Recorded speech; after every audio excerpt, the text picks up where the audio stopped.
It is a swing though. It's a 4% swing after postals, I reckon. It's 3.74 this morning. No, absolutely does right. Does this make you fear the prospect of a minority government? You only need to lose 3 seats to be in minority government at the next election. Oh, look, I guess I'd hesitate to draw too many conclusions out of a by-election, but we did see the Greens vote go down. One Nation and Palmer weren't in the field, and that contributed to the Libs primary vote going up. But the big issue for all Aussies, whether they're in Dunkley or right around the country, is the cost of living. That's what's on everybody's mind, whether they're paying bills at the supermarket or paying down their mortgage. The tax cuts will help with that. Inflation going down will help with that. Wages going up will help with that.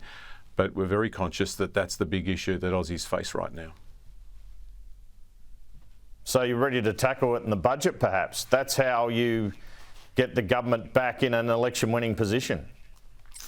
Well, it'll be a big part of the budget. That is the biggest issue in the country at the moment. It's what all Australians are focused on, and it's what we're focused on as well.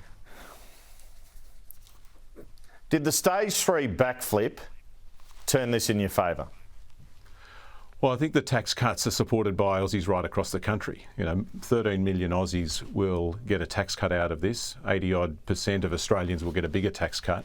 The fact that the Liberal Party decided to back these tax cuts show just how important they are. They hated them, but they supported them. They held their nose and voted for them in the Parliament. I think that just goes to show just how important these tax cuts are. What messages do you take out of the result? Well, I think, as I said a moment ago in answer to the other question, that the big issue that Australians are focused on now is the cost of living. They're not interested in political scare campaigns. They're interested in what government can do to help them. Tax cuts are a very good example of where government can help people who are doing it tough.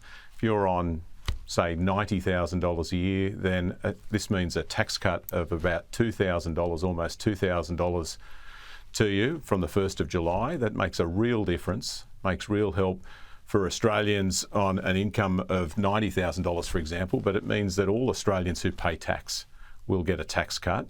That's important at a time where people are doing it tough. Do you concede that perceptions towards the PM have changed after The Voice and that made it a bit harder, the failure of The Voice? Oh, I don't know about that. I think when Australians see Albo, they see a decent bloke, a bloke who grew up in Marrickville, grew up in social housing, who knows what it's like to do it tough because he's lived it himself, growing up with a single mum. And a bloke who is focused on the sorts of issues that are affecting all Australians. The fact that he was ready and willing to make a tough decision to change those tax cuts, so it wasn't just some Australians that benefit, but all Australians who pay tax benefit, I think is a sign that he's focused on the things that really matter to all Australians. Did your mate Chris Bowen's vehicle efficiency standard hurt the government in this by-election? I don't think so, mate. But we do need to fight fear with facts.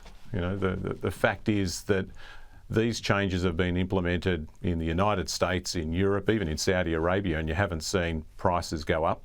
The only country in the world where they don't have these standards, apart from Australia, is Vladimir Putin's Russia. That should tell us everything that we need to know here. This is about making sure that we get better fuel efficiency standards, so when you buy petrol at the petrol station, the car goes further. It's as simple as that.